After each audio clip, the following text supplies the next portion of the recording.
It's great to have Ian Castleberry with us, ready to talk some NFL Gold Nuggets, including Michael Gore's Buffalo Bills takeover question coming later on in the segment. Ian's appearance, of course, is presented by David Creasman and DC Creasman Jewelers, your one-stop jewelry shop.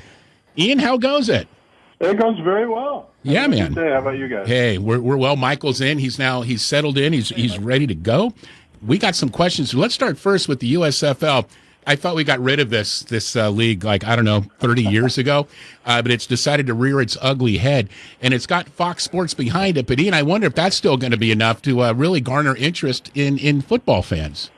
Well, they will have a TV partner. They are going to be on Fox, whether it's FS1, FS2. I assume this package is going to mean that the USFL will have games on regular Fox at some point. We don't know what the game schedule is going to be, but Fox broadcasted another spring football league, the Spring League, this year, and they've, on Saturdays, had games on Fox in the afternoon. So having an over-the-air network behind their venture will certainly help the USFL, but like you, I kind of wondered if this was a joke this morning. USFL, it's such a.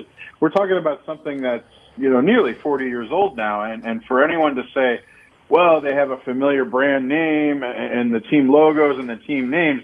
You got a couple of generations at least of sports fans who have no idea what the USFL was unless they saw the 30 for 30 on the USFL called Small Potatoes, or there was a book a couple of years ago written by Jeff Pearlman called Football for a Buck, and that really focused on the former president's effort to move the USFL from the spring into the fall to take on the NFL, and what a disastrous venture that was. A great book, by the way. Yeah, great book. Absolutely. I recommend it. Football for a Buck.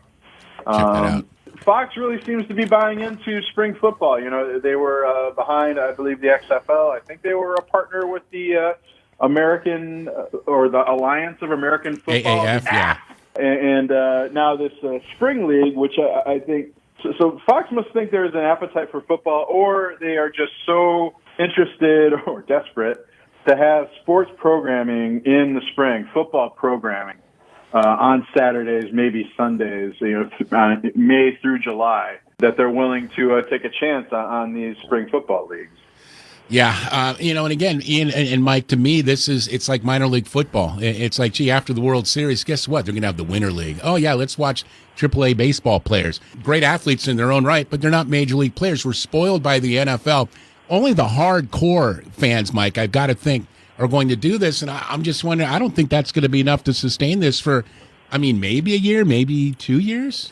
There's so many different revenue streams out there, and there's so many pulling strings. The AFL wasn't a bad idea. You had Steve Spurrier coaching, you had Rick Neuheisel coaching, but even that didn't last. Bill Polian was involved with that. The architect of all those great Buffalo Bill teams, and also the first general manager of the Panthers that had in the playoffs in 2 years, and a member of the Hall of Fame.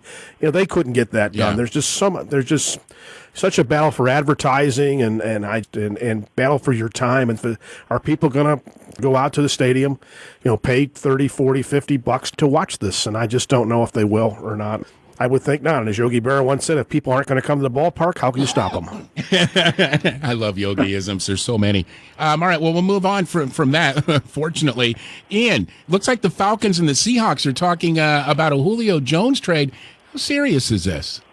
I think it's pretty serious. This sounds like a pretty good fit. The Seahawks have been chasing another playmaker at receiver for a couple of years now. You guys might remember, listeners might remember, they were pursuing Antonio Brown before he signed with the Buccaneers. I think even though they have DK Metcalf and Tyler Lockett, I think the Seahawks brain trust and Coach Pete Carroll view another playmaker as really making a difference for this offense. Part of the problem with the Seahawks offense, if you saw them last year, was that they couldn't protect Russell Wilson, and he was running around a lot. But if he has a playmaker like Julio Jones, maybe he can get rid of the ball faster, and protection isn't as much of an issue. But I think the key component of why this is a good fit is that the Seahawks should have the $15 million in cap space that it's going to take to sign Julio Jones. And that's why maybe some deals to teams like the Packers or the Ravens maybe are non-starters, because They would just have to move too many pieces to clear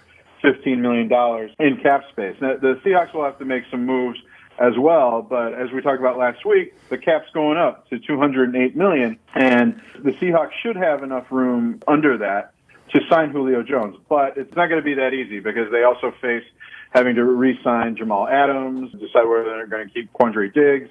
We talked about their offensive line. Dwayne Brown and Brandon Shell are two offensive linemen whose contracts are up as well. And offensive line is already a weakness. You don't want to lose two veteran tackles off that line if you're the Seahawks. Can you imagine Russell Wilson with that trio of receivers? I mean, just pencil Seattle in for at least the NFC West title, and certainly I'd put them near the top as a Super Bowl contender. That would be a crazy trio for Russell Wilson. Are you kidding me? Yeah, and they weren't bad offensively last year, too. And they scored a lot of points, and but they need the weapons. I mean, that NFC West may be the best division in football because the Rams are going to be very good. Arizona certainly with Kyler Murray showing some potential, and the 49ers are going to bounce back in a big way because they'll be, hopefully for them, they'll be a lot healthier this year. So it's definitely if the Seahawks can get them, they need to get them because that's a really good division. Big time. And Ian, any other teams are you hearing that are pursuing Julio Jones as well? The Ravens are still in the mix. Mike mentioned the 49ers. Now that a division opponent, a division rival is after him, they wanted to add Julio Jones as a playmaker anyway, but this might have the added bonus of keeping him away from a division rival, which might increase the urgency for San Francisco. Yeah, that would make sense there for sure. Is Ian Castleberry joining the Wise Guys on the DC Creasman Jewelers Wise Lines, and it's great to have Ian with us, courtesy of DC Creasman Jewelers. All right, Ian, we'll move on. Here we go. What are the Patriots saying about Mac Jones, their first-round draft pick, the kid out of Alabama, after the team's first OTA? The beat writers covering the Patriots were just fawning over Mac Jones, how good he looked, especially in comparison to Cam Newton. To be fair, Cam Newton is working on some mechanics, especially on short throws, so he just wasn't looking as smooth as Mac Jones. But Josh McDaniels, the Patriots offensive coordinator, said Jones really stood out in the OTA practices. But, we're talking about 7-on-7 drills. Jones didn't face a pass rush, but he did show accuracy. And I think what may have been the most impressive aspect of Jones's play is that he was really good with anticipation, throwing the ball, where the receivers were going to be. Receivers didn't have to turn back. They could run into the throw and not have to slow down. But you do wonder if this is an overreaction after OTAs. But I think it's also notable that Mac Jones was getting these reps ahead of Brian Hoyer and Jared Stidham. Is this because they wanted to give Jones more reps, or is he actually already ahead of Hoyer and Stidham on the Patriots depth chart? That's the latter I'm going with right there, Michael, for sure. Ian, let's move forward to our people, the Panthers. Jeremy Chin, looks like they're going to be moving him from linebacker to safety. What's going on there, Ian? Yeah, the Panthers seem to think that Jeremy Chin, he's kind of undersized for a linebacker, yet he's big for a safety. As I guess that is a classic tweener at 6'3", but 221 pounds, which is a little bit light for an NFL linebacker. And I think the thought is by Matt Rule that Chin can be in a position to make more plays at safety. He's already had plenty of experience in his rookie season covering tight ends, covering the slot, and has shown he can hang with receivers, maybe not, wide out, especially the elite wide outs, but at least those mid-range routes down the field. And I think there's also some thought that, he'll be blocked less if he's at safety. He'll take less pounding, yet maybe the Panthers can put Chin in sort of a pass rush role, much like the Seahawks do with Jamal Adams, where Jamal Adams is an outstanding pass rusher, yet he's a safety on the field. Yeah, I like this move for Jeremy Chin, and I think this is going to add years to his career, and I know that's the main reason I think they want to do this, because 220-pound linebacker. This isn't 1975, this is 2021, and it's a different world defensively. Remember Augie? Augie would always, when Augie was coaching college football, if you got a lineman at 230 pounds, you're like, holy cow, this guy's got to lose some weight. Now you're just a small potato in that world. So I like this move by the Panthers. Jeremy Chin seems to be okay with it. That's the biggest part. He's a real talent. Finished second only to Chase Young in the Rookie of the Year defensively in the league. He's a good one. That's going to be a great second-round pick at the end of the day for the Panthers. All right, Ian, tell us about race norming and why the NFL is finally getting rid of it. This is going to sound like something from the 1960s, like, like the old phrenology study, like the shape of your head would determine whether or not you're intelligent. I mean, as I explain this is just going to sound incredibly racist, but the NFL has pledged that they are going to stop what you just said, race norming.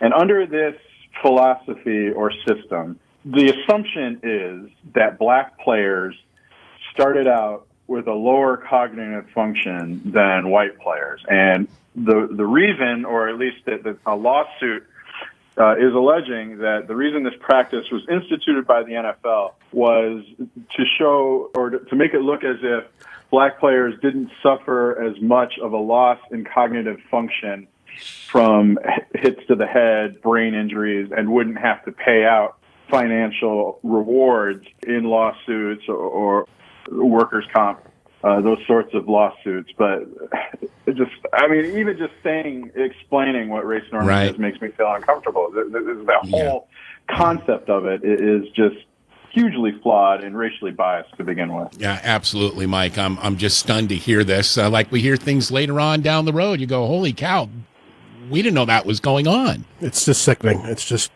I appreciate Ian explaining it, but it's a sickening topic, and it's just a shame. Yeah, to say they're like, I'm suing for money due to concussions, and the NFL saying, well, you're not as smart as other people of different color. Man, when's the NFL going to learn? Of course, you know what will happen now? They'll do all these different PSA campaigns down the road and act like they've been on board the whole time when we know that. Much like the Tennis Association with Osaka. They're sitting there, same thing, kind of, sort of. It's like, hey, I've got an issue here, and I have anxiety. I don't want to do press conferences. And how does the Tennis Association respond? Okay, if you don't do press conferences, we'll fine you. Well, way to deal with the problem. I mean, and saying, hey, what's going on? Let's talk about this. They came down heavy-handed. Then when she comes out and says, I'm suffering, I have depression, the association's going, we support her, we're with her all the way. Well, you are now because everyone's upset at you. So those of us who follow it closely, we know the NFL and the association, they got to do a whole lot better than that. They've got to be called out for these type of issues. All right, we'll move on, though. Aaron Rodgers, Ian Castleberry, not at Packers OTA. That's not a real stunner there. Of course, he was having a great vacation in Hawaii. If you saw the pics, it was fabulous. He's had a great summer. He's hosting Jeopardy. He's traveling the world. He's doing everything but playing football. And is that a concern for Packers fans? You know it is. But, Ian, with A-Rod out, Jordan Love is getting those first-team reps at the OTAs. How's he doing? He apparently isn't doing all that great. Brian Gutekunst, the Packers general manager, Aaron Rodgers' arch enemy right now, was quoted as saying, Love has a long way to go, and it's a little early to say that Love is ready to replace Aaron Rodgers. In 11-on-11 drills, according to reporters who were covering the Packers OTA, Love completed 10 of 17 passes in 11-on-11 drills. But he also threw an interception and was sacked twice. And I think maybe the most concerning about those passing numbers is that he threw a lot of checkdowns. During one 7-play stretch, he threw the running backs checkdowns 6 times. So is he going for the easy completion? Is he not going through his progressions properly and then just saying, okay, I'm going to check down? Or, was that a situation where that was, in fact, the best decision for Jordan Love to make? Obviously, we don't know that, but Jordan Love didn't go out there and dazzle and make Aaron Rodgers worried about whether or not he should report to Packers camp or not. I'm sure Aaron's going, great, I'm going to book a trip to France now. Apparently my job's going to be safe if I come back, Michael Gore. That is not good news for Packers fans. This could be a disaster for them as if it isn't already. Well, yeah, Jordan Love has apparently been awful, and and apparently what I'm hearing too is he doesn't seem real familiar with the playbook and just seems to be a little bit confused. I mean, it's been a year. I mean, I know there's a pandemic last year, but you were on the team last year. You like to think you took part in drills and everything. So this, I think the Packers gambled thinking Rodgers, maybe his play was down just a little bit a couple years ago, and they gambled, and boy, looks like they gambled with the wrong guy with Jordan Love. He's definitely not the heir apparent in any way, shape, or form. And but Aaron looks pretty good right now. He's in great shape. I think he has to play for the Packers. I would think. I just don't. His cap number would be tough, but this might be his last year, I would think. Could be. We'll wait and see. The drama continues. Wow, it's like Bravo in the off season for the NFL. It's like a Real Housewives episode. That much drama going on. Thanks to DC Creasman Jewelers for bringing us Ian Castleberry on the DC Creasman Jewelers Wise Lines. It's our NFL Gold Nuggets feature. By the way, just so you're familiar with Ian's work, if you're new to the show, Ian wrote for Bleacher Report, Yahoo Sports. He's now writing for thecomeback.com, also awfulannouncing.com. Also like both on Facebook, and he does great work, including radio hits as well. All right, let's take care of Mike Gore here if we can, folks. The Bills make me wanna shout, kick your heels up and shout, throw your hands up and shout, throw your head back and shout. Come on now, the Bills are making it happen now. Yeah. All right, Michael Gore. Here we go. This is the Ian Castleberry, Mike Gore takeover question. And Ian, looks like Stefon Diggs' contract is being restructured. So what's going on there? Is that him helping out the team? Yeah, Stefon Diggs taking one for the team. This is becoming a somewhat standard practice, especially this time of year as teams are maneuvering their salary cap. We talked about the Seahawks and other teams that are interested in Julio Jones having to make moves like this. So this was Stefon Diggs, or the Bills coming to Stefon Diggs and saying, hey, we want to renegotiate your contract. You're still going to get money, but let's give you that money as a signing bonus rather than year to year. So for Diggs, this is great. He gets more money up front, but it allows the Bills to space out that, I believe it's nearly $12 million, to space it out for more years down the line with the cap, and then creating more salary cap space for the team to sign, whether it's free agents or contracts that are coming up or for their rookies. I thought Stefon Diggs was a cancer in the clubhouse. I thought when the Bills got him from the Vikings, I thought he was going to hurt their culture and stuff like that. And there he is, giving up some money, right away. He's found Buffalo, and Buffalo loves him, and he loves Buffalo. It's just which is what happens when you go to Buffalo. But really? But it's no kidding. I know there's a lot of talk for the Bills possibly trying to get Zach Ertz from the Eagles. Ooh, that'd be huge. For their tight end, for the tight end is the leading. So hopefully maybe something like that's going to happen for Buffalo. But the Bills did not have a ton of salary cap room, and they haven't signed any of their draft choices yet. So this is very nice of Stefon. And who said he was a diva? I didn't even know he was a diva. I didn't realize that was the rumor coming out of Minnesotans that he was a diva, and this might upset the culture. But no, sir, he's just a good Buffalonian now. Hey, sometimes it's just a fit. Maybe it's the hamburger that was named after him at that restaurant. Josh Allen throws Stefon Diggs the ball. That's the culture right there. Yeah, that's a very good culture for him. The ball enough in Minnesota. That's not bad. Ian, way to weigh in on that one. That's Ian Castleberry with the Wise Guys. Always a treat to have Ian with us Thursdays for our NFL Gold Nuggets. We appreciate you, buddy. Hey, have a great week. All right, really enjoy it, guys. Enjoy the rest of your week. You got it. You too. Appreciate you, Ian. One of the good ones right there. That's Ian Castleberry with the Wise Guys and our NFL Gold Nuggets feature with Ian, presented by David Creasman and DC Creasman Jewelers.